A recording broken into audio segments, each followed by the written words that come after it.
I'm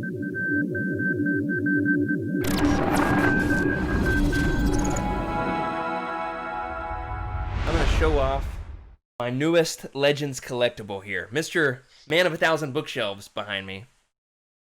I'm going to show off... here's the dilemma, all right? When it comes to these Funko Pops, when it comes to these Funkos, they're pretty collectible, and especially the highly sought-after ones. The issue is, you know, they're getting snatched up pretty quickly. I'm trying not to point fingers at, like, scalpers, but let's be honest. There's some people on the internet who are, you know, it's a wretched hive of scum and villainy out there, people.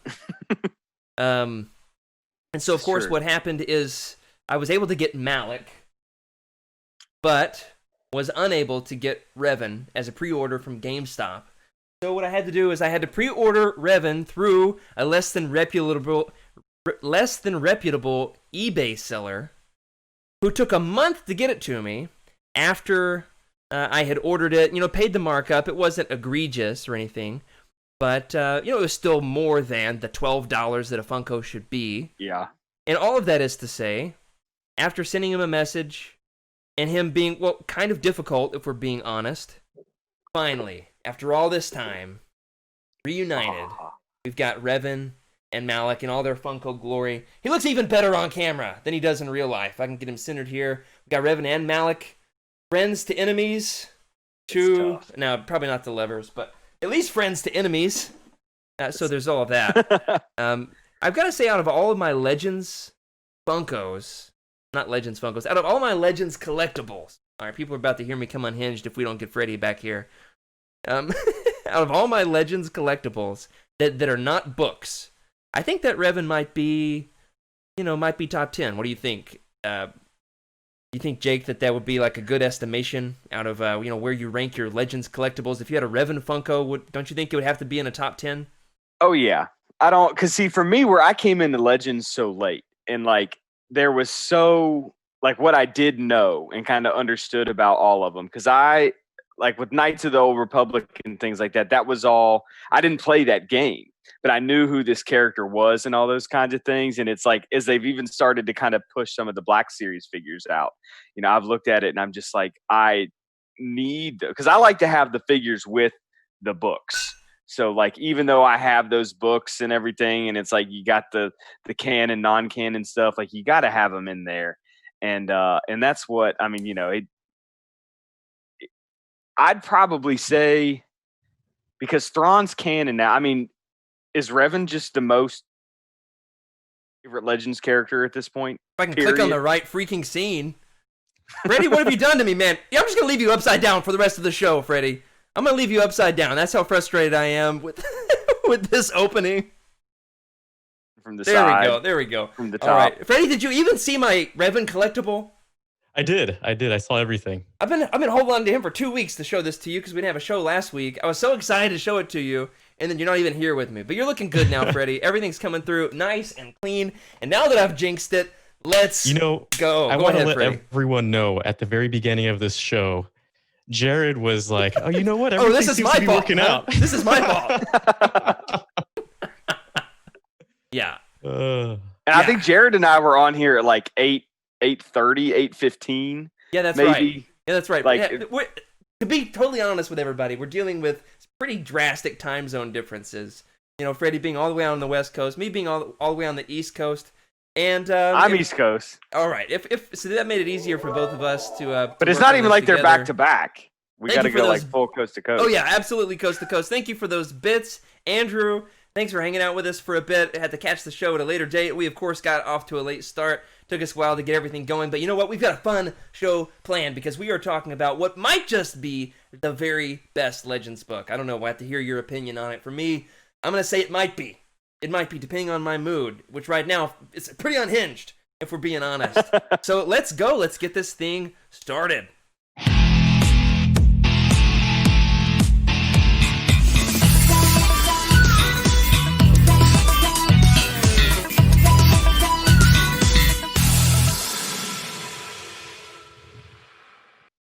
Hello, everybody, and welcome to another episode of Legends Lookback. Finally, here we are.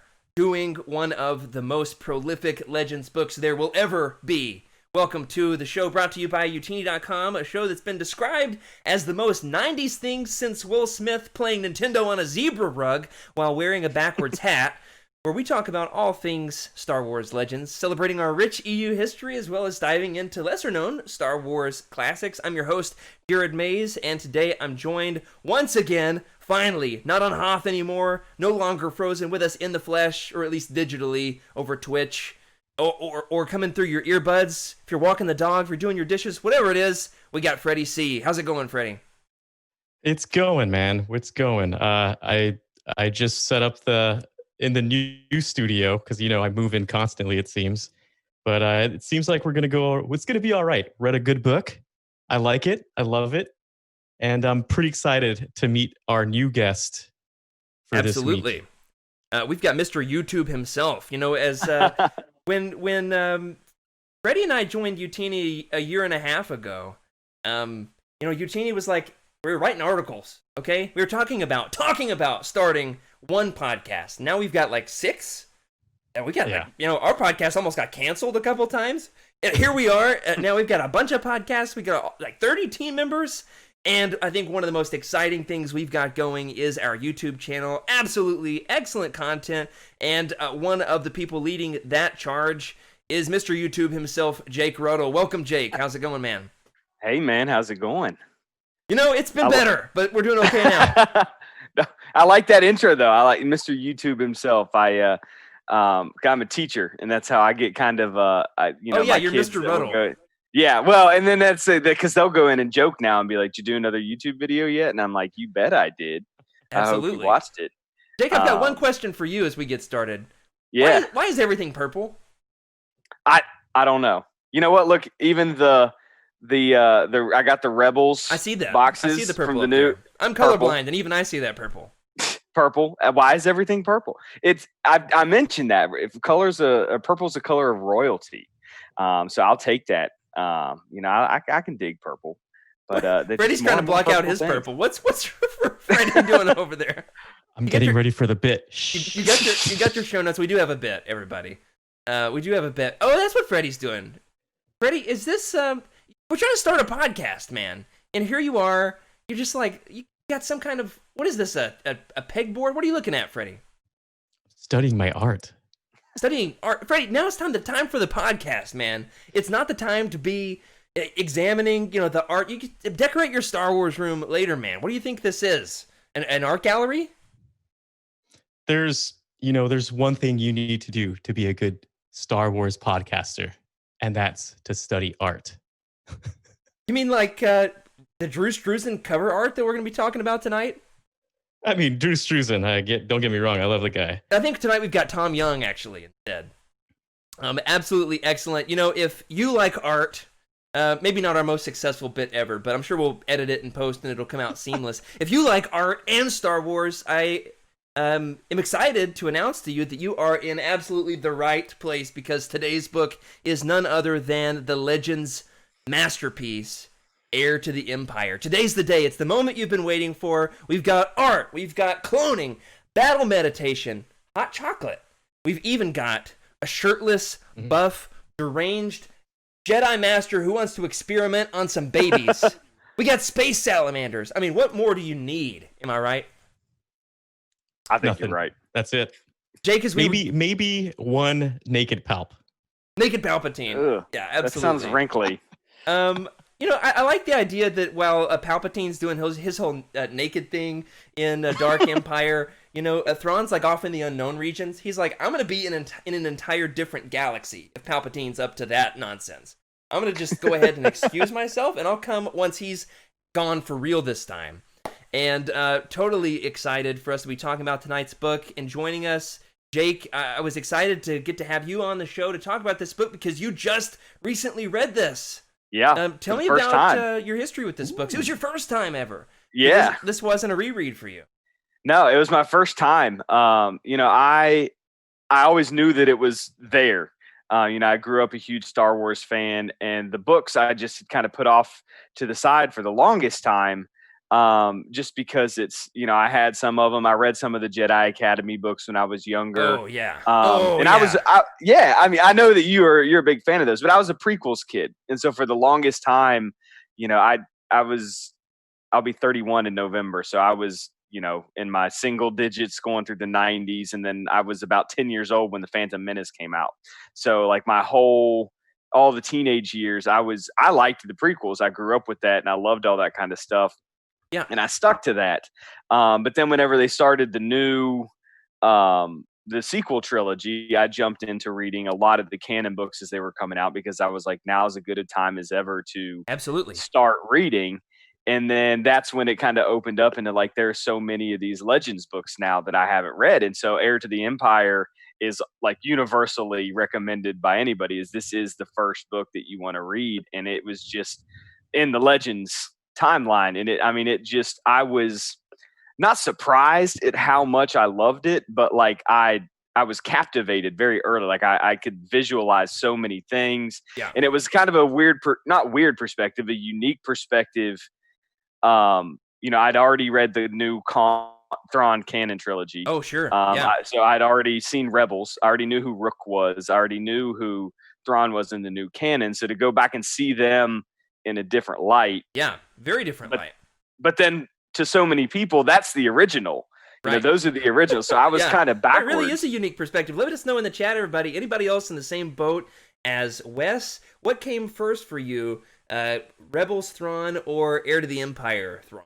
I'd love to get your input on that. How about you, Freddy? What's your history with this book? I think this was reread number 5. Could have been 7 for me. I have no idea at this point. If I'm having a bad day, this is definitely a go-to. Long road trip, nothing to listen to. Heir to the Empire for sure. Now, what about you, Freddy? Yeah, so man, the first time I saw this at a library, checked it out. Honestly, I was too young to really understand what the heck was going on. I didn't really get it too much. My third reread, it was probably like 2012, definitely around 2012, and I just felt like I had to read it again. And it's funny because I don't know if anyone remembers this. This is a super. It seemed rare because I don't hear anybody talk about it, but it was the Star Wars action team. I'm not sure if anyone remembers being a part of that. And that is exciting to me. Del Rey had. I think it was yeah. I was in this. Yeah.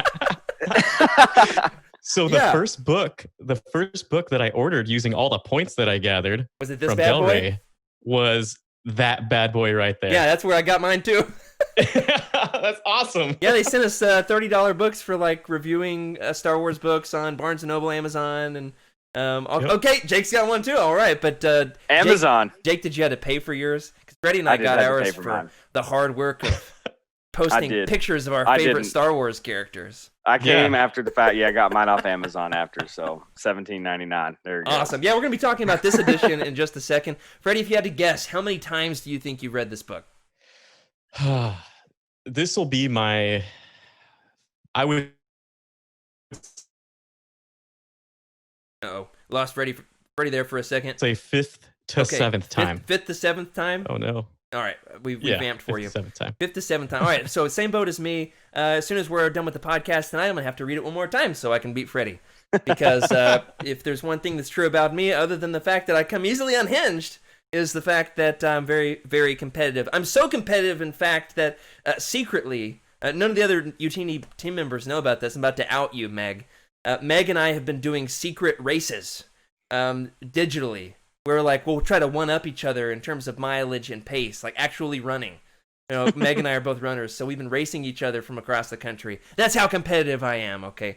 I'm seeing some good answers there in the chat. We've got some great stuff coming. We've got Eric saying that his number 1 Thrawn is Ascendancy Thrawn, which I find absolutely baffling. But hey, I like that we've got some diversity on the team here. I'm still trying to make my way through Ascendancy. It just doesn't vibe for me like this does. But hey, to each his own. I'm the Legends guy for a reason. Joxy is in the same boat with you, Jake, who says that canon Rebels Thrawn, was the biggest thing for me was the Thrawn. voice. It was the voice because Mark Thompson. So many characters. Mark Thompson with the audiobooks he brings them to life as far as the audio goes. Right. And that was when I first listened to the canon Thrawn book that came out with the new ones. It was that, Captain Pelion, what are you doing over here? The call the Chimera up. We're gonna have to get Eric on here just to do the impression. Yeah, he for does nothing it way else. He'll better come on than for I do. 5 minutes and then leave.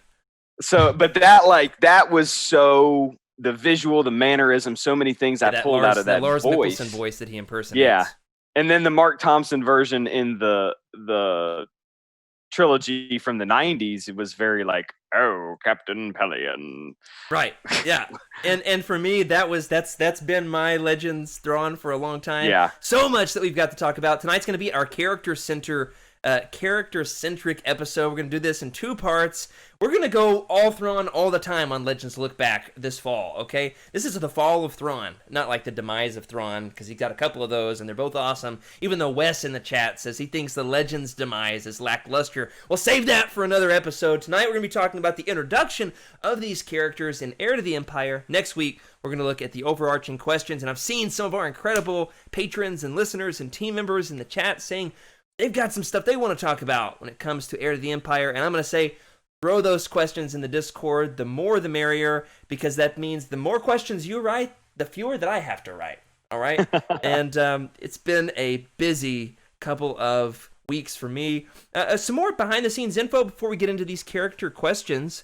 Of course, this book was published in 1991. Fun fact is it was being written concurrently with Dark Empire. So both Tom Veitch and Timothy Zahn are writing very different stories of what happens after Return of the Jedi at the same time.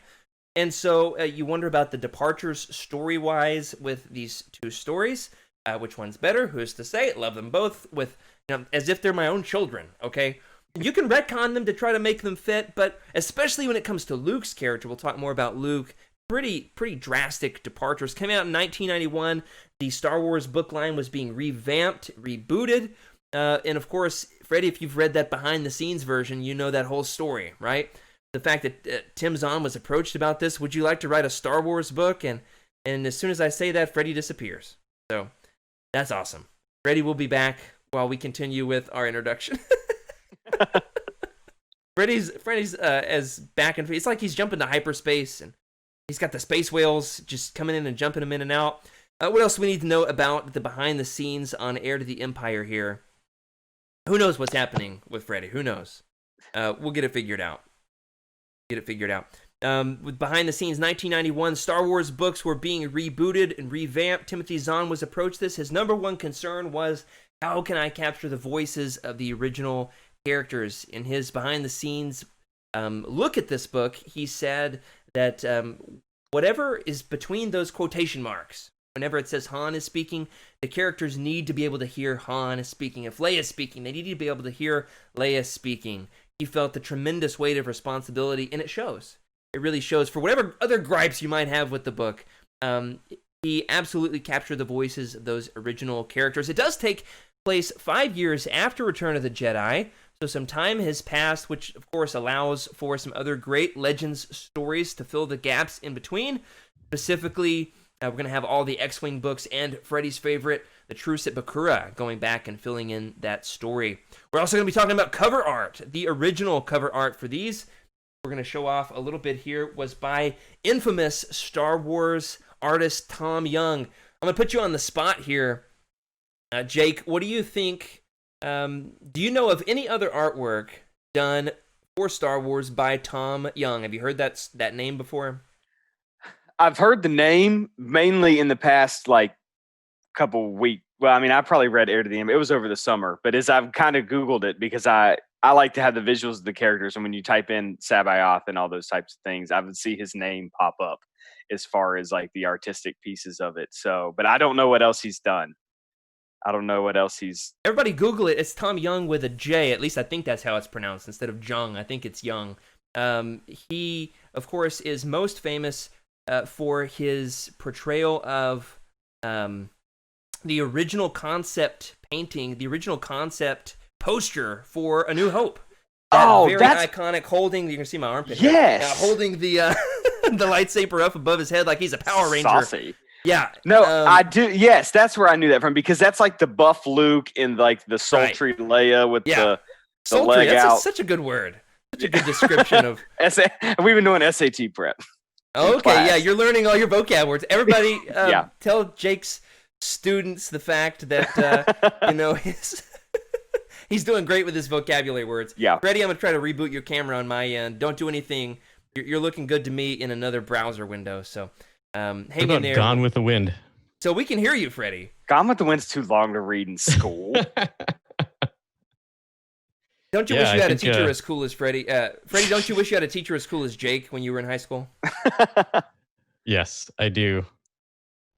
He would have given me all the Star Wars books to read.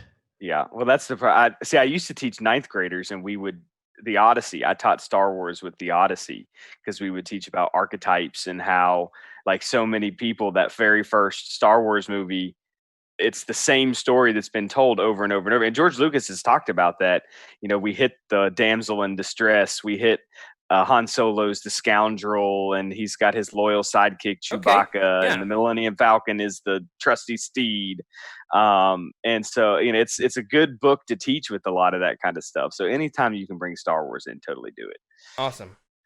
I love that. I was absolutely humiliated by my 6th grade English teacher for doing a book report on a Star Wars book. And what I did to prove her how wrong I think she is, I started my own podcast. Okay. Yeah. That's how dedicated I am. With an English teacher. Whatever I should have her on. Now that would be a fun episode of Legends Lookback. Me and Miss Jeffries. Just the entire episode is her apologizing to me. No. Miss Jeffries was a wonderful teacher. My view is, if a kid's reading a book, read a book. There you go. Open it up. Right, yeah. Let them read whatever they want to read, especially if it's Star Wars, though. No Star Trek books. Oh, yeah. No Star Trek books. No Star Trek. That's funny.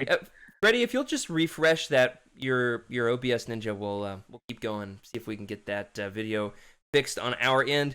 Some other fun behind-the-scenes stuff that's worth covering. Of course, we've talked about the fact that this has got the amazing Tom Young art. Now, a lot of people, I've heard some criticisms of the art.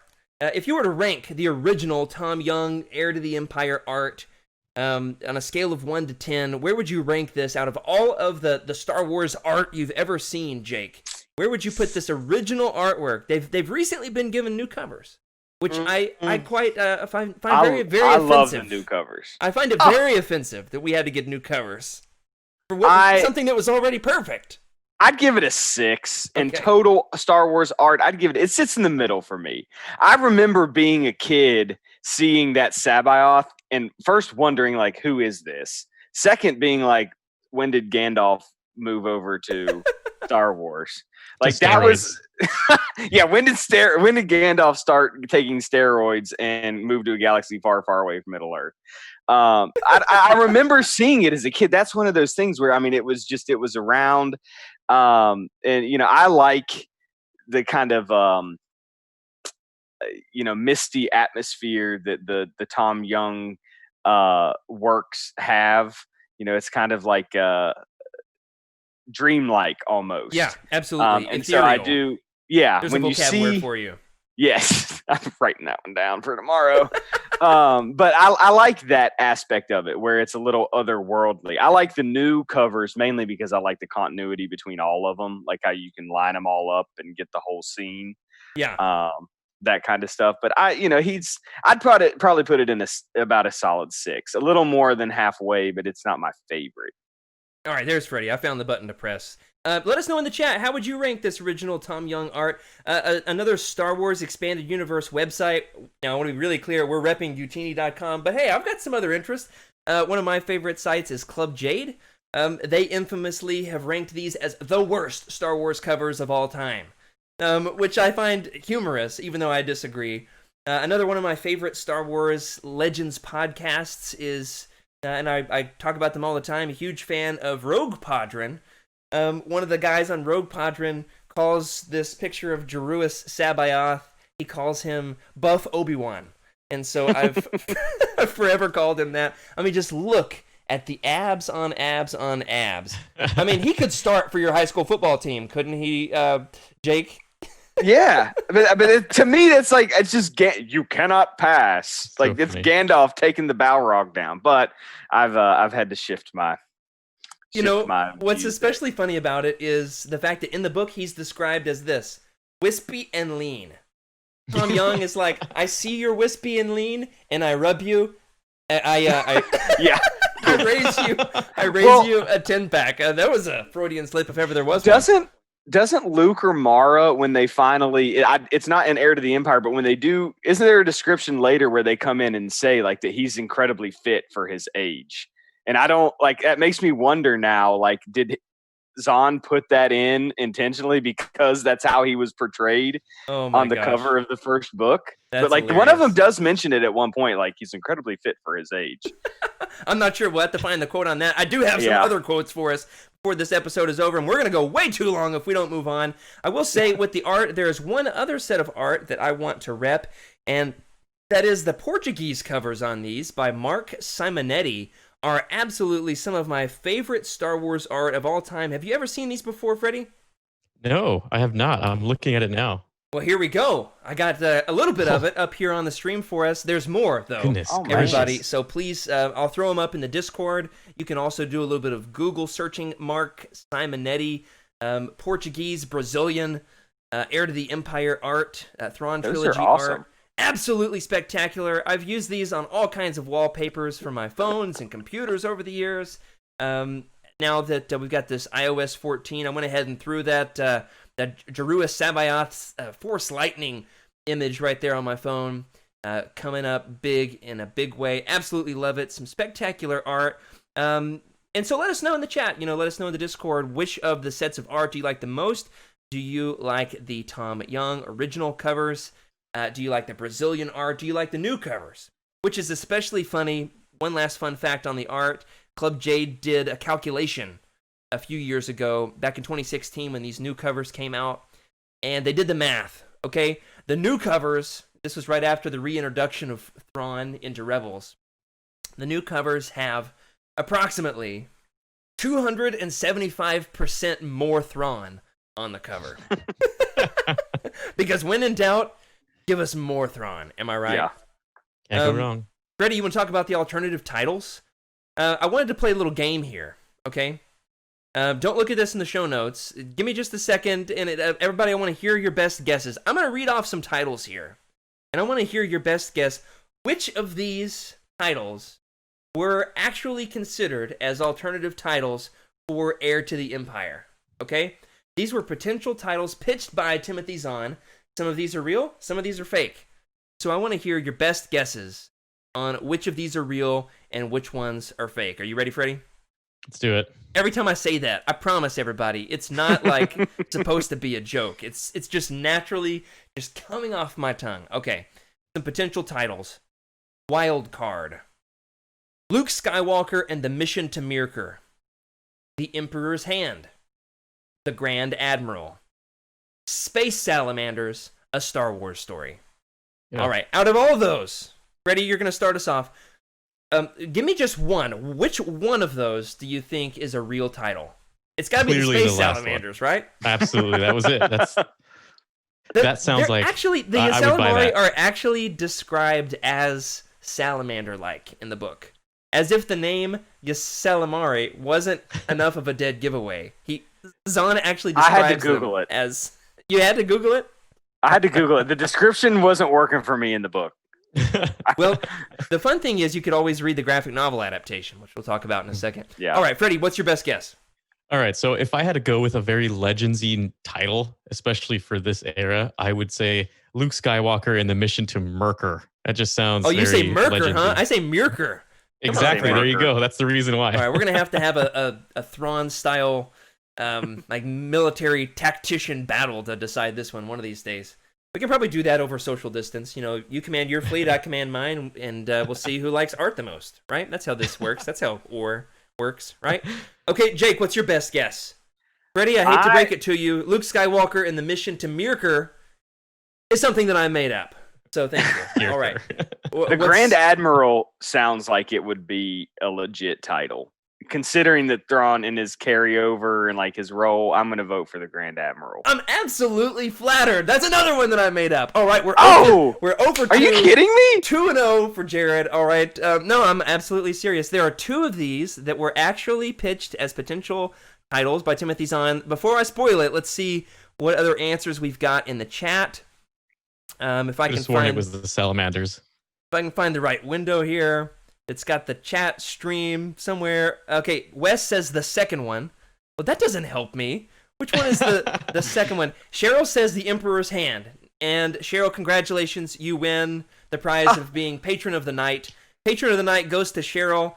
You get a virtual high five. And the grand... I guess I could see that. The Emperor's Hand was actually a title that he pitched. But his number one title... The number one title that Timothy Zahn pitched that he fought for with his editors that was shot down was Wild Card. Why?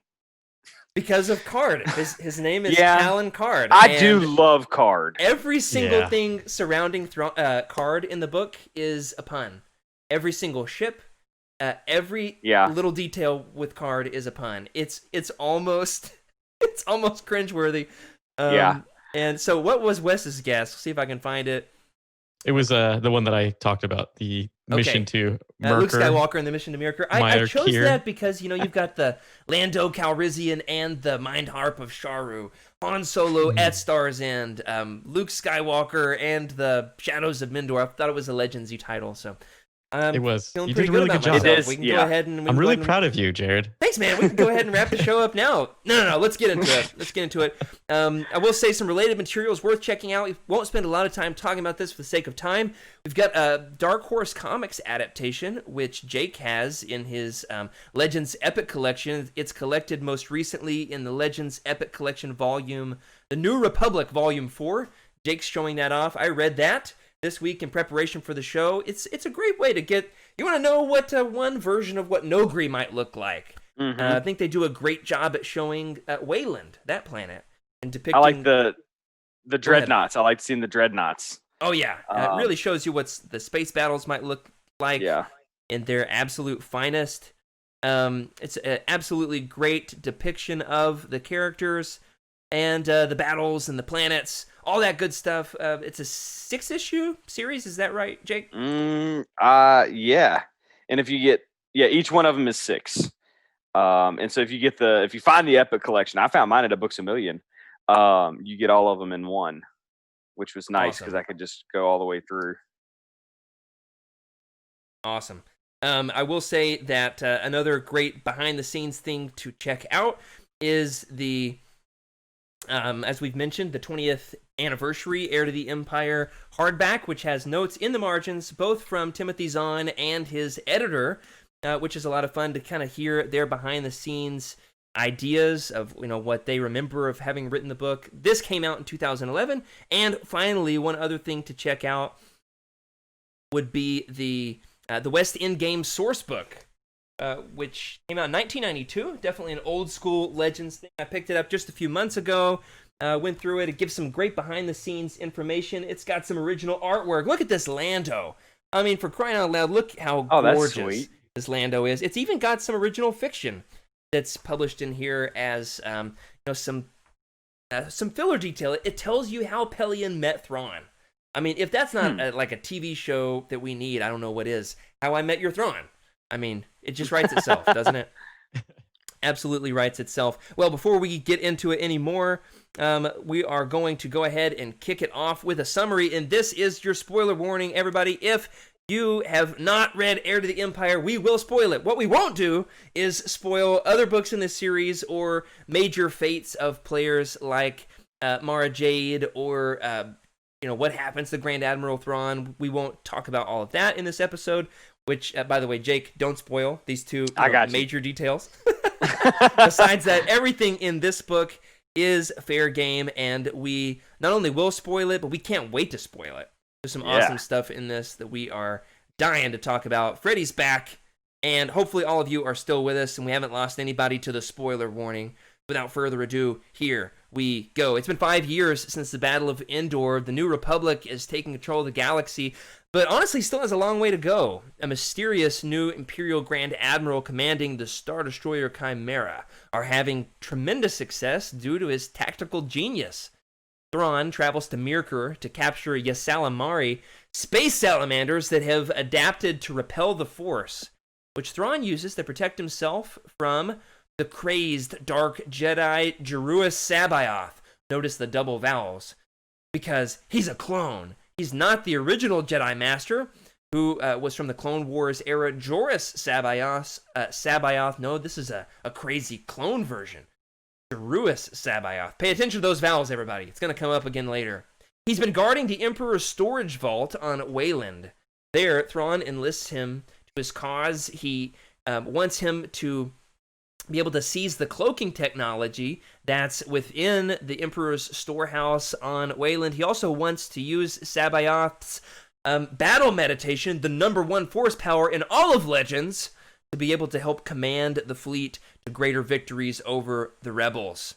His ultimate plan is to make an assault on the New Republic's shipyards at Sluis Von, or at least in this book, that's the plan. Meanwhile, Luke, out searching for the voice from the Force vision of Jeruus Sabaoth that he's been hearing, just absolutely desperate to meet another Jedi, he's ambushed by Thrawn en route, but then, due to some crazy piloting, he escapes. Unfortunately, his ingenious maneuver ends up crippling his X-Wing, leaving him stranded in space. So he's rescued by Mara Jade, held captive by Talon Karrde on Mirkur, who's hiding him from Thrawn because, Talon Karrde, he's morally gray. He's not just going to hand him over to the Imperials, but he'll definitely just imprison him in his garage. Luke escapes by hot-wiring his Seldor's control panel by using the power of his prosthetic hand, which is probably my favorite scene in all of Legends, if we're being honest. Luke is chased by Mara Jade, who shoots him down, and they both crash land in the forest. Mara is a former special agent for the Emperor. She hates Luke, wants to kill him, but Luke convinces her that he's useful because he's such a nice guy. And the pair, plus R2, make their way out of the forest in a sleepless 3-day struggle fest in which they're constantly attacked by Vornskurs. That's right, I just said Vornskurs, that's a thing. Which are some canine-like creatures that evolved to hunt Force sensitives. Han and Lando are out recruiting smugglers to join the New Republic, including Talon Karrde on Mirkur. So what do you know? They show up just in the nick of time. Thrawn, of course, who's no dummy, suspects Karrde of treachery, sends his own patrol to hunt for Luke and Mara, and it all comes to a head in a massive shootout in which Karrde betrays Thrawn, the heroes escape, and head to the Sluis Van shipyards in an attempt to thwart whatever Thrawn is planning there. During all of this, Chewie takes Leia to Kashyyyk to lay low because, she almost got straight up kidnapped by the little gray aliens called Nogri, which humorously Zahn wrote as his version of Scare Your Ewoks because Zahn wasn't a big fan of the Ewoks, so he wanted to give his version. It's just absolutely awesome. Some huge shout out to the Nogri. There's a whole heck of a lot of Wookiee growling during this part of the book, which really comes across great in the audiobook. Don't worry, everybody. I've got a clip. Anyway, Thrawn, ever perceptive, sniffs out the deception, sends more Nogri assassins to Kashyyyk.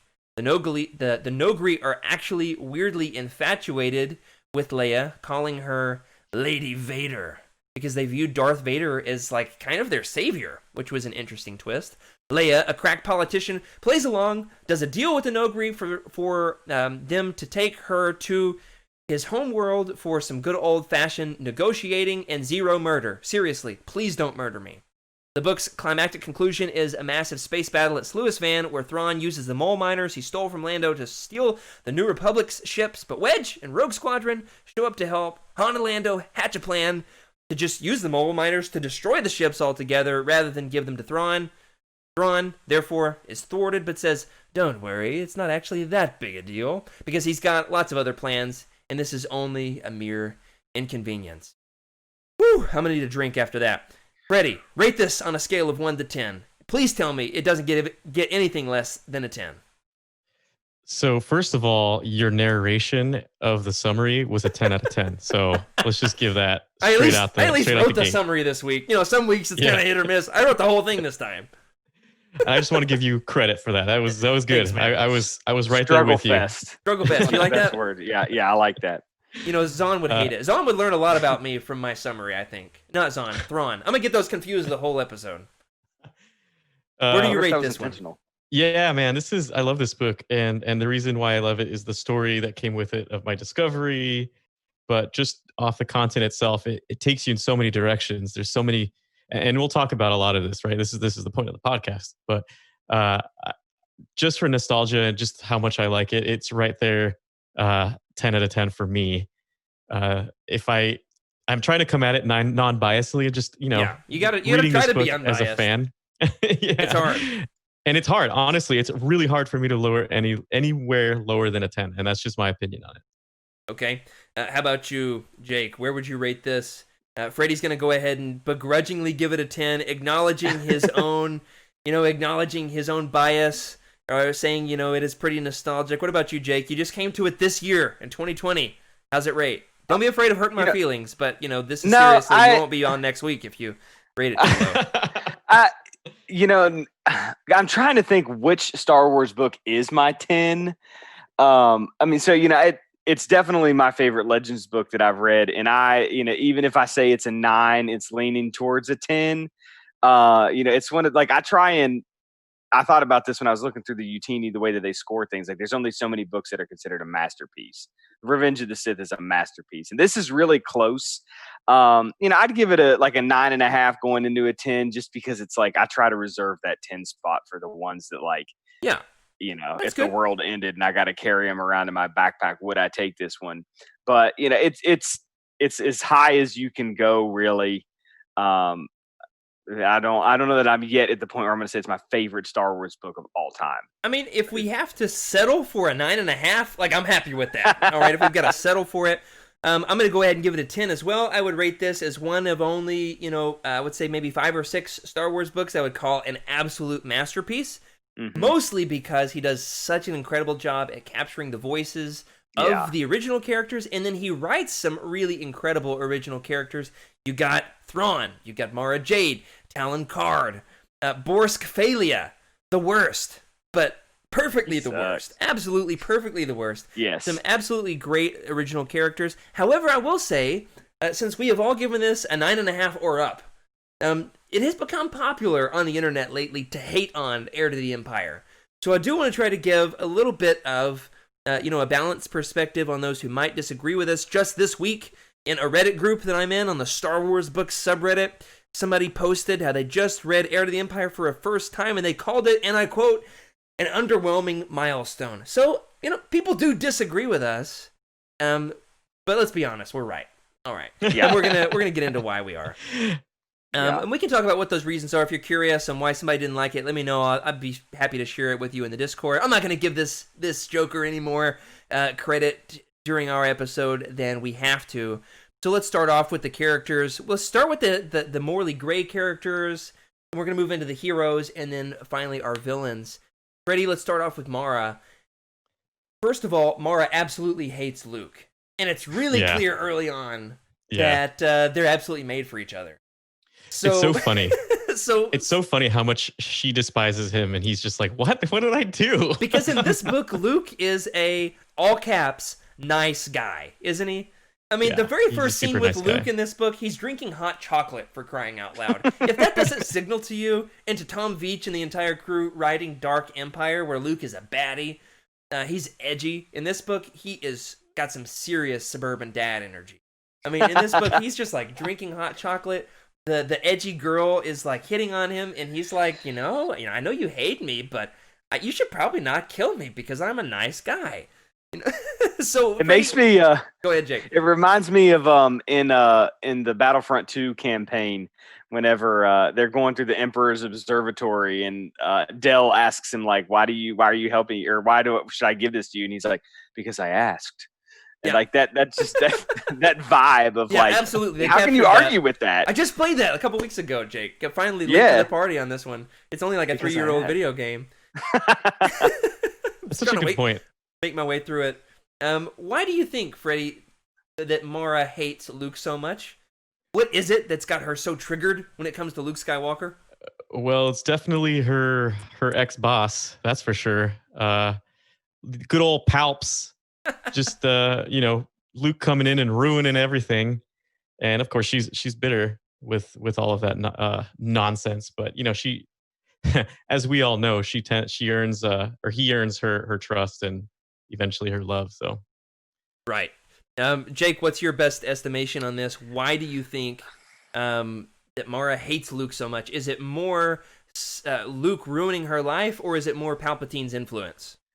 I think neither. I think she's a little jealous because I think that she knew. I mean, I think Palpatine's influence was definitely there, but from when I look at it from this literary perspective and the character development, and I try and step into it, I think part of it is that when Mara really learned about Luke and what he was doing and how he was doing it, she was this character that was kind of trapped at this point. Right. The Emperor had his hold on her, and she was able. The jealousy isn't there, like, oh, I'm mad that you have something that I don't. But, I think so much of her resentment for Luke was that he was who she couldn't be. Ooh. I think this is why we got to have Jake on the show. This is some good insight here. I like it. Thanks. But I mean, that's the way that I kind of see it, is that she had good in her, the same way that, we kind of see that a lot of these gray characters, start to lean towards the good side. We no longer have a Vader character in the stories where we have this character that's kind of battling with the goodness that's in them. And she wanted so hard to stay loyal to the Emperor. But I think so much of her resentment with Luke was that she had these powers. She had this force power that she couldn't really control and didn't know what to do with. And the Emperor gave her that. But I feel like so much of her character was like, if I was only in Luke's shoes, I would be in a much different situation now. So I think let's be honest, so much why she hated. Yeah. Mara's way cooler than Luke. Luke's not cool. Yeah, he doesn't have the swagger she has. He never was. She's got so much swagger, and that's a very '90s woman sci-fi character thing to do. However, Mara's character definitely endures beyond that trope and has some incredible development beyond that in all of Legends, and we're just barely scratching the surface here. Few characters in the EU have a larger legacy than Mara Jade. I mean, how many times has George Lucas or Dave Filoni gone on record answering questions about Mara Jade? Just this week, for crying out loud, Mark Hamill himself tweeted that he wants to see Mara Jade made canon again. Mark Hamill. Just this week. Perfect timing for us to be doing this show. Yeah, I know George was he was not fond of Mara at all. I didn't know that. Do you think George actually read these books? He probably read enough to know he didn't like Mara, and I think he always had this idea that Luke was like a monk, right? Yeah. And he didn't want Luke to get in that same Celibate relationship to the end. Yeah, but everybody else was like, "No, bro, we want a character who." And you know what? I thought Mara Jade I liked her a lot. I like her character. I like her personality. I like what I guess what I'm trying to say is she gives something to Luke that Luke doesn't have if you just read Luke by himself. Yeah. Just realized I didn't have you on the screen there, Freddy. Sorry. Here you are again. It was a great point. Regardless, of course, for our audio listeners, they don't have a clue that we couldn't see you. I will say this, we're talking about the fact that very few characters cast a larger shadow on all of Star Wars than Mara Jade, other than maybe Thrawn, who's now canon again. So that's awesome. But if you were to describe Mara in one word, just from her initial first impression in this book alone, without spoiling, her where she's gonna go in all of Legends, what one word would you use to describe Mara? Jake, why don't you kick us off here? What's your one word? And feel free to chime in the chat. I like that Cheryl gives us a great answer. She embodied everything I am. I am not. Everything I am not. That's a big difference there. And I admired all her strong and vulnerable qualities. It's so beautifully said. Cheryl, you're gonna make me cry. What do you think, Jake? What's your one word for Mara? Cheryl says angst. Resilient. You say angst. Angst. Why angst? Because I feel like so much, and I don't say that in terms of like, the angsty teenager so much as like angst in the terms of that or dread. I don't think she's scared of the Emperor. So I feel like she just feels so much weight still coming down on her that she doesn't know what to do. And so her angst comes into her reluctance to kind of see the good in Luke, even though he's being nice to her, despite the fact that she's told him she wants to kill him. She's just got a weight on her that is making her kind of angsty to towards Card, angsty towards Luke. I gotta put all of this in the Yeah. Mara character guide. I gotta go back and edit our collection. Make sure we get these descriptors in there. Resilient, angst. What's your word, Freddy? I've been thinking about this one. I saw this in the show notes. Well, it really, when I was reading it, I just realized how capable she is. She's capable. Good. Yeah. And that's the word I give her because, I mean, first of all, I don't feel like you would pair anybody with Luke who isn't capable. Whoever is going to be along the ride with Luke, whether they're incapable at the beginning, will become capable because of his courage and sure. Yeah. I mean, everything good that he stands for, and that they're going to be the embodiment as well. So yeah, he empowers and equips, but he could easily overshadow, and she doesn't, he doesn't overshadow her, which is incredible. Honestly, that Zahn was able to do this. I like these descriptors that we've got here. This is incredible stuff. My word for her in this book is bitter. Now, this is my Bible connection of the week. We need to have some kind of a jingle to do that whenever this happens. In fact, the Old Testament book of Ruth, which there's no excuse, everybody, for not having read the book of Ruth. It's only 4 chapters long. If you have time to read Heir to the Empire, which is 350 pages, you can read the book of Ruth. It's 2 pages. The book of Ruth, the name Mara actually comes up. It's a Hebrew word. Putting my seminary education to use here, the Hebrew word for Mara actually means bitter. So in this book, this is my word for Mara, is she's bitter. She's really bitter in this book. And I wonder how much, Zahn knew this. Maybe one of these days we'll have him on the podcast and ask him. Should have had the Living Force guys ask him. We've got another interview with Zahn coming out, maybe even tomorrow. No, it's with Mark Thompson. Never mind. One of these days we'll have him on Legends Lookback and we'll ask him. But the name Mara means bitter in Hebrew, and there's a character, Naomi, in the book of Ruth, who just lost her husband. Her whole world fell apart, and her son. And she says, I'm going through a name change, and we're going to use, you can call me Mara from now on. Spoiler alert, she lives happily ever after at the end of the book. But, of course, at this point, it for me is, anytime I'm reading the book of Ruth, I'm like, Star Wars. It's got Mara Jade. I will say this much for Naomi in the book of Ruth: she's not nearly as cool as Mara Jade, because honestly, who is? Yeah. Mara's not the only original character in this book that Zahn originates. Another standout, of course, is Talon Card. In the 20th anniversary behind the scenes edition, Zahn said on record that he envisioned Talon Card as a version of who Han might have become if he hadn't fallen in with Luke and Leia in the Mos Eisley Cantina in A New Hope. He's morally gray, but with his own code of honor. Freddy, do you think that's true for Card? Do you think that Zahn is right about his own character there, or do you see him differently? I see him a little differently. It doesn't. I don't want this to come off negatively, but I feel like Talon Card is way more capable than Han Solo. Yeah, absolutely. Yeah, I mean, he's got his own secret base. Yeah, he's got a secret base. He's got a group of people who follow him. I mean, Mara Jade is his right-hand woman, right? Yeah. I mean, he seems way more capable than Han, who's kind of just stumbling. I wouldn't say he's stumbling through life, but he's running off the Corellian luck, the gambler's luck, and he just keeps winning every time. Yeah, I like that. He's way more capable than Han. What do you think, Jake? Is Card a more capable Han Solo? I think so. I think he's a little more focused in what it is that he actually is trying to achieve. I loved the character of Card. He's probably more so than Mara, and I like the character of Mara Jade, that I would like to kind of see pop back up in canon, just because I think what Zahn, my interpretation of the character of Card with Zahn was that Card was really kind of meant to be the character where we as the reader could see ourselves placed into the story. I like this morally gray thing, but it's like you play both sides, because I try to think okay, if I was in this universe and was with one of these characters, I want to be one of the good guys, but at the same time, there's this survival of the fittest kind of questioning that you have there. And even as the reader, you're asking yourself, okay, if I was in this situation, would I team up with Zahn or Thrawn. I just did what you did. It's gonna happen, man. It's gonna happen. Would I team up?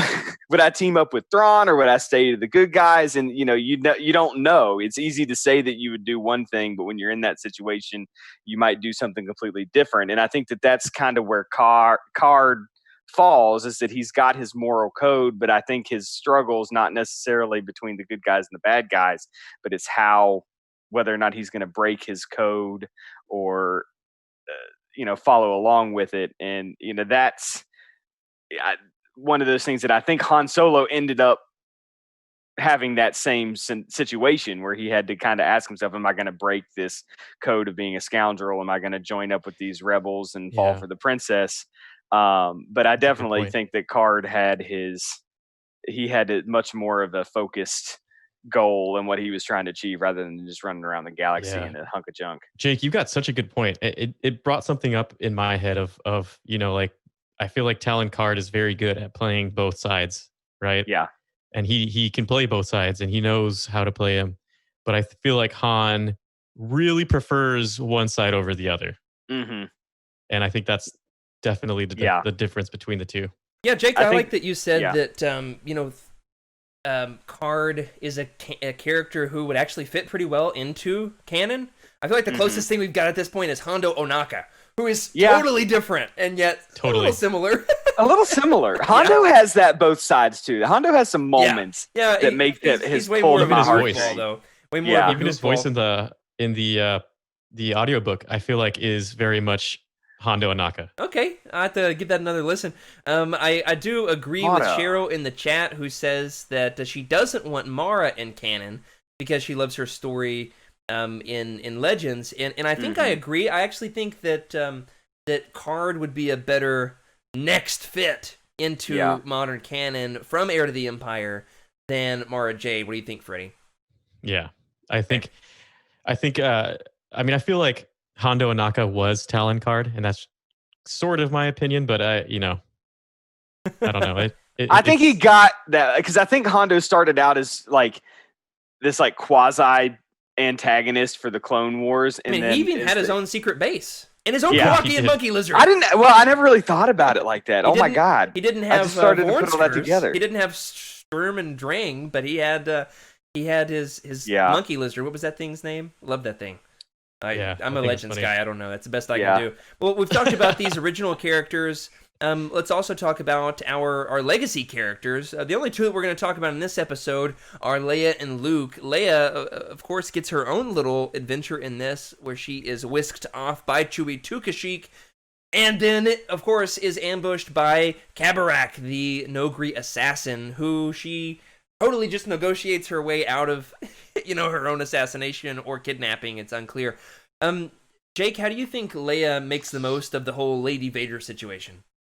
I thought it was very Leia. But that to me is probably where I knocked that 0.5. The Nogri, I was not a big fan of the Nogri in this trilogy. Did you listen to the audiobook or did you read the real thing? I listened to the audiobook while I was reading. I think if you had read, I think if you had read the book, your impression would be different. Yeah, that's probably true. And because Rebels Rook was so like badass. He's awesome, but he's different than this Rook. He's very different. I call him Rook.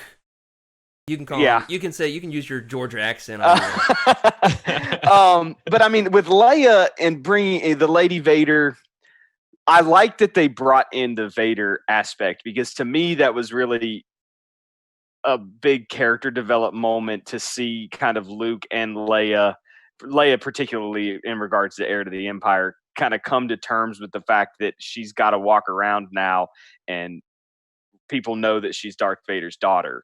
Yeah, it's a way to deal with her legacy. Yeah. And we haven't had that in the new canon stuff outside of Bloodline, and we didn't really get to see. It's a completely different type of story. So, I mean, I like that. I think it was very Leia to make the most of that. It kind of reminded me of like dealing with the Ewoks, where she, kind of went along with it for a little bit because she knew that she needed to make it happen. Absolutely. Yeah, he's really tapped into Return of the Jedi in this movie. He's tapped into the heart of Return of the Jedi, and Zahn says in his least controversial way possible. You know, when I saw Return of the Jedi, I actually didn't really... And my impression is terrible here. I'll start over. You know, he said, when I saw Return of the Jedi, I actually wasn't the biggest fan of the Ewoks. Don's got this very distinctive, nerdy voice. Bless his heart. Yeah. But he talks about how he didn't love the Ewoks, so he tried to write a more formidable version of the Ewoks. Yeah. And the way to do that is give them knives and bigger teeth. Am I right? Freddy, you want to chime in on this? How does Leia come across in this book? How does she make the most of, you know, being approached by the Nogri and then realizing that she's got a way to make the most of the situation? Yeah, I think it's interesting. So I would say my answer to this has changed over time. So as a kid, I was a little disappointed. It was like, oh, this is kind of boring. You know, the political way, the you know the way that honestly Leia would probably go about it, especially at that point because she's got, you know, the kids to worry about now, which she didn't have to before, right? And that is a criticism of his editor, of course. You know, how sexist of me to forget her name.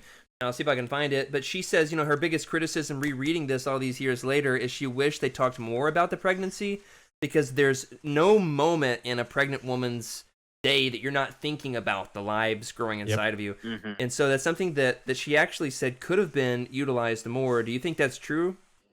I feel like it should have been referenced a little bit more. I mean, I love the book as it is. And I feel like you forget about it if you don't keep it in mind, right? Like if it's not mentioned, you just kind of go past it and you're like, why is she doing it this way? And, you know, as an adult, I read it and I understand she's got to think about more than herself and the rebellion. She's got to think about, you know, the kids, and the way that she goes about it is probably the best way to do it, because they gain an ally on top of that, right? Yeah. If that's the purpose, and she doesn't have to kill anybody, you know, and right. And everybody's safe in the end. And that's the way she should have gone, and she did do it. So I think the way that she approached it was probably how any mother with power would do it. Yeah, I think it really took advantage of her identity as a diplomat rather than just as a Jedi. Mm-hmm. And this is a temptation for some Legends authors, is like, well, we don't know what to do with Leia. We don't want to write politics, so we're just going to go ahead and make her full-fledged Jedi. And so Thrawn does a great job at capturing, I think, like you were saying a moment ago, the Return of the Jedi Leia, you know, and how she deals with the Ewoks. But we can't, if we're going to talk about Leia, we've also got to talk about Luke, am I right? Luke, of course, in a certain way, is the main character of this book. In another way, he isn't. But it's one of the things I love about these post-Return of the Jedi Legends books. You know, you're going to get a good dose of Luke, and this is best Luke. This is good boy Luke. How do you think, though, it would have been for Luke to go from, you know, saving the galaxy in Return of the Jedi to now, you know, having to take the next step as the galaxy's lone Jedi? You know, where do you go from there, Freddy? How do you go from saving the galaxy? What do you do in the sequel? What do you do with Luke in Episode 7? This is what we all thought of as Episode 7 for, 20, 30 years. He seems, I wouldn't say he seems lost, but he seems like he's discovering things for himself now. You know, the Empire's gone. He doesn't have to focus on Vader and Palpatine anymore. Of course, he's desperate for you know, when he hears Sabaoth, or as I think, I forget what Cheryl called him, Kaboth. Yeah. Oh, you're not Freddy. Hold on. Yeah, no worries. So the one thing that I could sense from him, it was kind of, he was a little lost trying to figure things out. He was trying to remember his teachings. I feel like that was the thing he was trying to remind himself of. And, you know, you always hear Yoda's voice every once in a while. He's like, fear leads to anger, blah, blah, blah. And I feel you can really sense Luke's yearning for a master, but he's realizing that this is his moment to become that person. Yeah, that's good. He definitely is lost at the beginning of the book. I love the way the graphic novel portrays him. He's just like very reminiscent of, you know, his going out moment in Episode 8. He's just sitting on like a bluff overlooking the cosmos, and he doesn't really know what to do with himself, and he's lost and lonely. So there's some good parallelism there. And he's kind of like, well, I really, you know, Obi-Wan starts off the book by saying, sorry, bro, but peace out. You know, I'm out of here. This is clearly too much of a crutch for an author to have, you know, Force ghosts of your Jedi Masters. So Zahn's like, listen, hey, we've done this for a while, but we're gonna have to break up. Sorry, Luke. We're gonna go on and become one with the Force for real this time, yo. And so we're kind of left with Luke just sitting on a rock, like, man, I got nobody. And then that's why it's so tempting when he starts receiving these visions of Sabaoth. He's really tempted to have another Jedi in his life. Do you think that's right, Jake? Yeah, I mean, the lost, the what's next kind of mentality that he's got is just like, what do I do now? And I think that the way that why he was so drawn to Sabaoth, and even like where part of that lost aspect after that conversation with Ben, is that like he didn't have Yoda, he didn't have Ben, Leia wasn't quite there yet, but I feel like he was walking around part of the story with the idea that like I've got to do this because this is what Jedi do.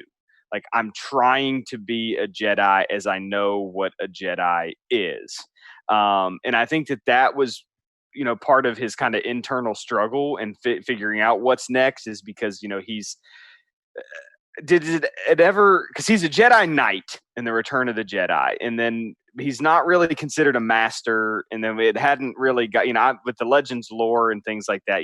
I know he's the way I've always seen it, he's not a master until he's got students. Yeah, and I think in Legends that was the understanding for a long time. Knight meant like you're going to see some action, you're going to be a fighter, and master meant like you're a teacher. It wasn't so much you advance from Knight to master. It was like you were one or the other. Yeah, right. It's weird because Anakin's right. If we're looking at it that point of view, they didn't want him to be a master, but it is almost like the war forced him to be a master. They didn't really want it. Right. Yeah. We won't grant you the rank of master. Not going to happen here, especially not in Heir to the Empire. No, I like the way you've said that. Yeah, he's not ready to make that transition. He doesn't really know how to become a Jedi Master. And that's why I love that Kevin J. Anderson sees everything that Zahn does in the Thrawn trilogy, and he says, I see your Thrawn trilogy, and I raise you an entirely different story that has nothing to do with anything that you wrote. In fact, I see your relationship with with Mara and Luke, and I'm just going to have Lando swoop in and steal your girl, because he's absolutely made to do that. And so Anderson takes his own version of that, which is Luke needs students. We're going to give Luke some students. We're going to give more super weapons. Going to have more super weapons, and we'll talk about that when we get there. Before we do, we're going to talk about the villains. Talk about the heroes. We're going to move on to the villains. Perhaps the most perplexing of the villains in this book, for me at least. I gotta say, reading about him this time around, now maybe it's now that I've got kids of my own. Probably my second read through since I've had kids. Man, Sabaoth is creepy. What evidence, Freddy, does Zahn give the reader? When did you first discover that Sabaoth wasn't quite right? Oh man, when did you know? When was the moment?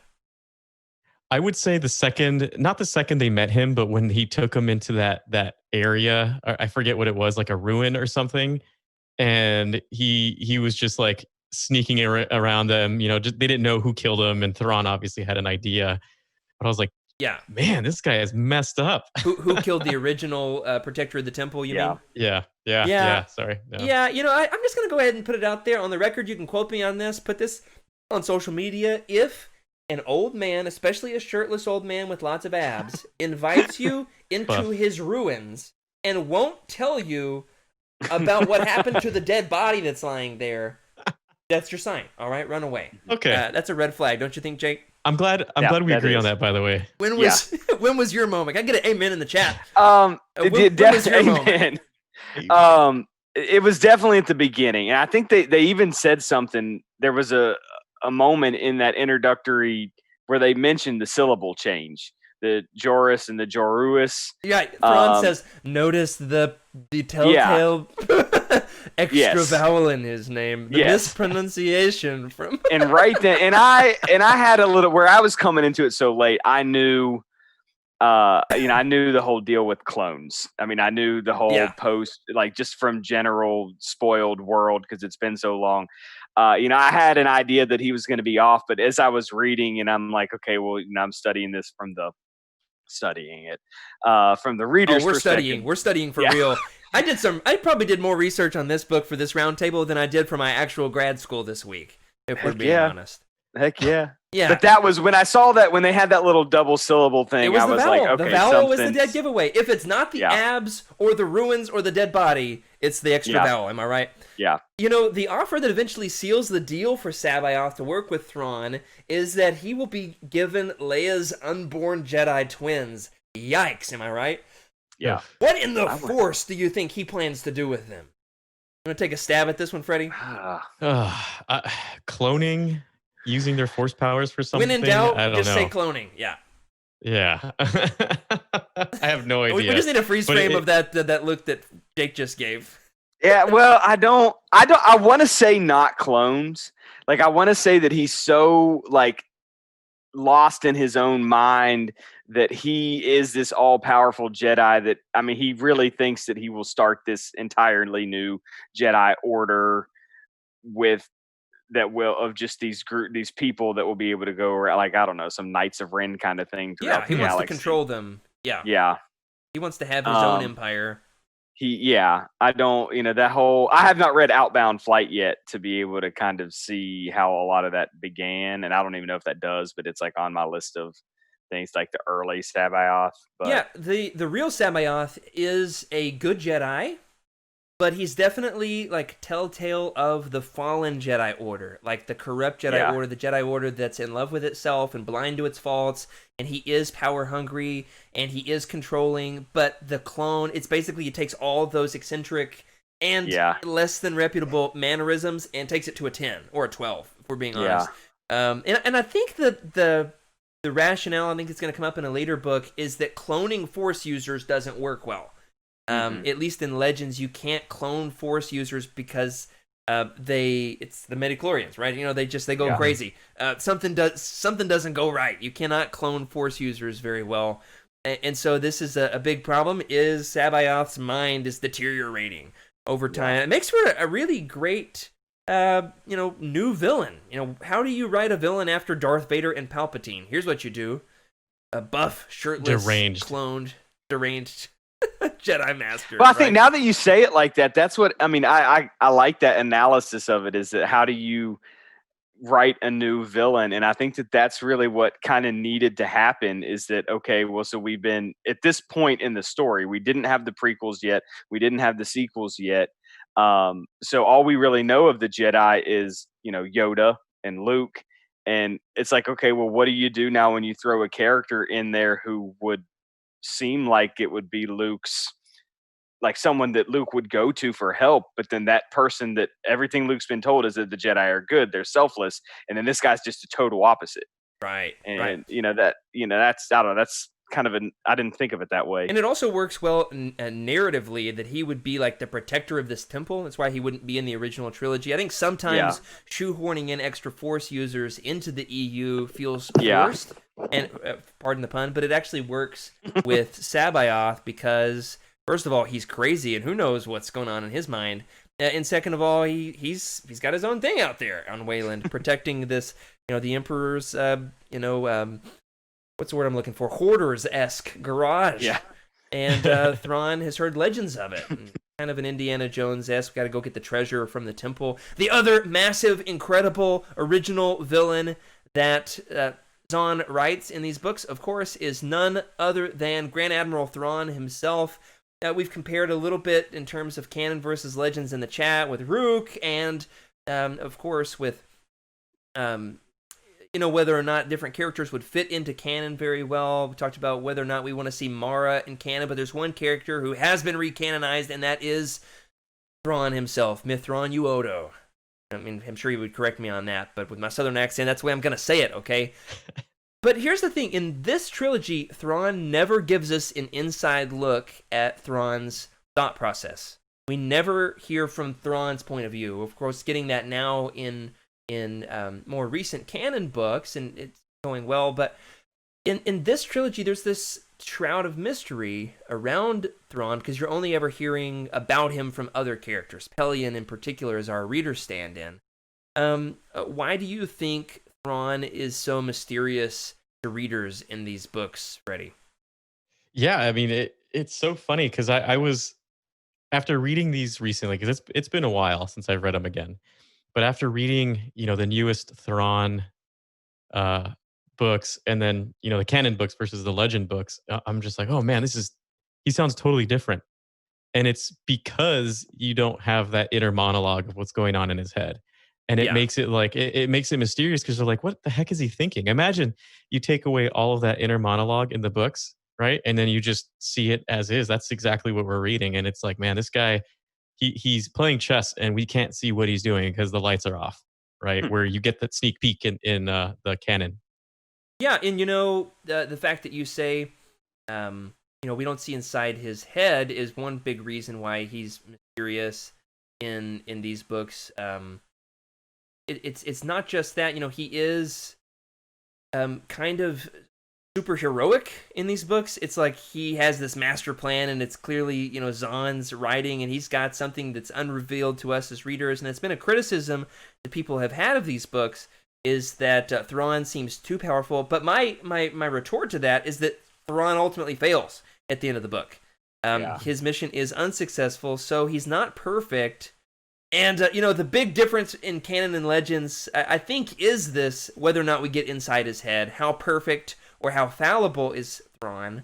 And the biggest difference in canon and legends is not Lars Mikkelsen's voice, right? What do you think, Jake? Is it the voice or is it something else? I thought that the Legends Thrawn was definitely a little more ruthless. Yeah, now, he's more villainous, for sure. Yes. Now, I mean, the logic inside of that tells me that, because of Thrawn's introduction in Rebels was a big, because that was more kid focused.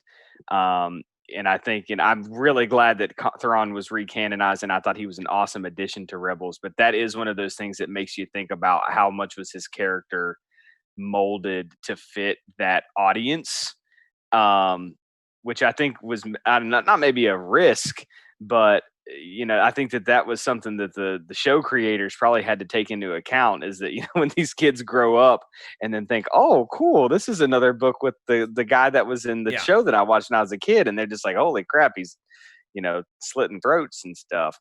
Well, he only slits one throat in the book, and technically it's Rook who does it. Yeah. Right? Well, okay, so that he does it through someone. So that was different. The ruthlessness of it, I think any time, with his role, he's an alien, and we never see an alien in the Empire. So I think right off the bat, I think that's what kind of adds to the mystery behind him. Not only was he not in the original trilogy, considering how important he is, which they addressed that some. Yeah. But I mean, just the fact that the idea of the other, which we talked about that in English. Yeah, he's class, alien. Which one is the other? But he's just the voice. The voice did it, I think, in his mannerisms. The calmness. I kind of saw, not to use unhinged probably isn't the word, but Legends Thrawn, I think, was probably a little more animated, whereas I kind of see Rebels Thrawn as a little more calculated. But and when I say animated, that's probably not the best word choice, considering that the Rebels Thrawn literally is animated. But you get what I'm saying. Yeah. I think we kind of see a little more emotion from Legends Thrawn. When he's interviewed, Zahn talks about how his main impetus in creating Thrawn was to have a villain on the one hand who could stand up in Star Wars, along with the great legacy of the villains that we had with Darth Vader and the Emperor. We needed somebody who would stand out and be unique, and so the number one thing that he tried to accomplish was to show a villain who would rule by loyalty and allegiance. He would want people to be loyal to him. For instance, he recruits Pelion to be the captain of his Star Destroyer because Pelion was the Imperial who ultimately made the call at Endor to leave the battle. He's going to retreat the rest of the fleet, realizing that they'd lost, whereas other Imperials were just going to keep fighting to the death. Thrawn wanted somebody who was smart. And we do talk about the fact that he is more ruthless in this book, but Freddy, how successful do you think Zahn is in showing us a different type of villain, a villain who's trying to lead by loyalty? It's not just about art with Thrawn, in other words. That's not his only thing. No, it's not, but it's definitely a meme. Yeah. But you could see Thrawn is a very capable leader. There's no doubt about that. and I see it's interesting because the canon Thrawn seems more tactile, more strategic, and he's benefiting himself and his people, right? Whereas this one, you don't really get that I guess uh, trait of him, right? He's just a really ruthless, in it for the Empire kind of guy. And personally, I think this old Thrawn, he's kind of scary because he's too smart and he is ruthless, right? So if he happens to catch you right in the middle of something, he will slit your throat. He's not worried to do that. Yeah. That's the kind of Thrawn that this is. And I personally, I like this Thrawn. He's mysterious and he's scary as heck to me. Well, that's going on the list of how would you like to die in Legends. You know, would you rather be in-teched into a battle droid for all eternity, frozen into a, a cave with me in a Darth dojo with Bane's Thrawn. allies, or have be assassinated by a Nogri? I will ask you this one. We're talking about Thrawn.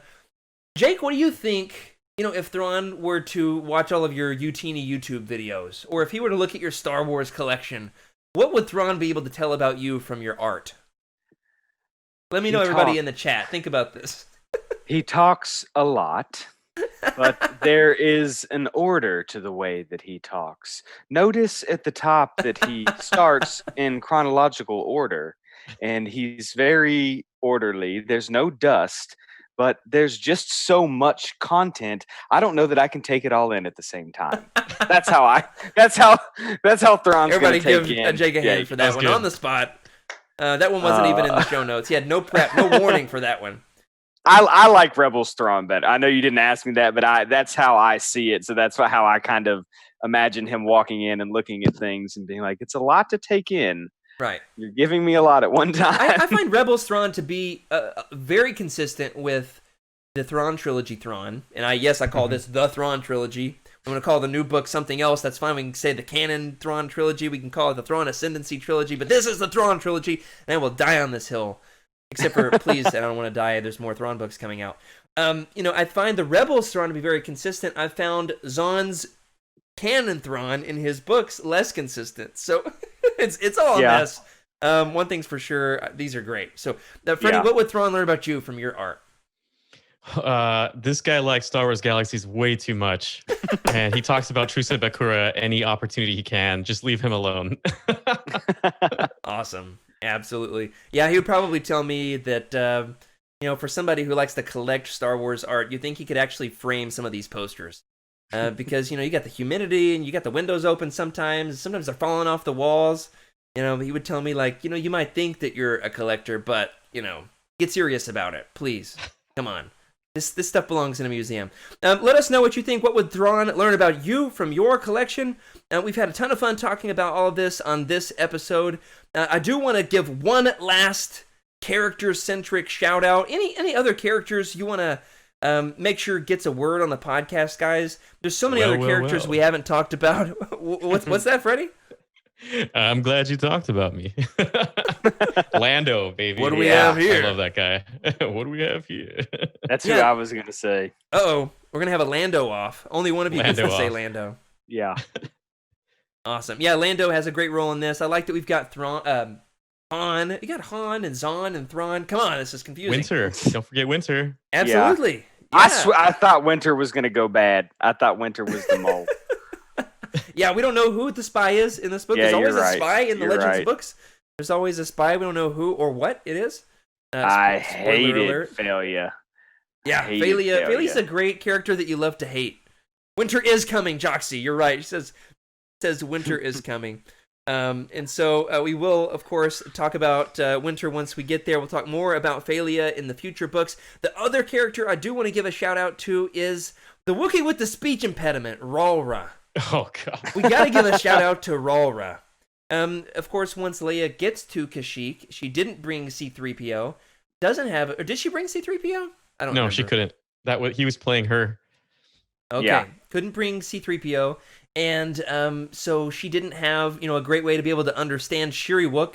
So Thrawn writes in a Wookiee who has a convenient speech impediment that allows for him to be able to converse with Leia. He can speak English, even though it's rough and growly. It's terrible. And in the book, it doesn't come across all that bad in the printed text, but I've got to say, in the audiobook, oh my gosh. Yeah. This is some peak Legends. And don't worry, everybody. I have a clip.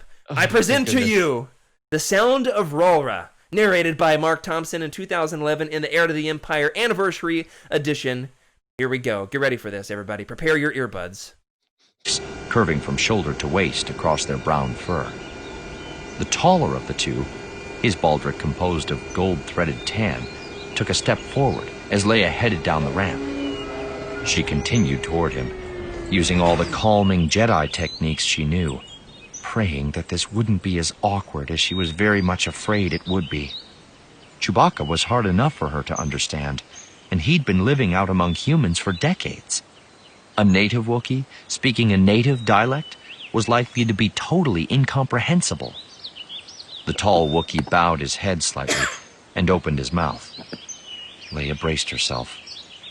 I to you, Leia Organa Solo, bring greetings.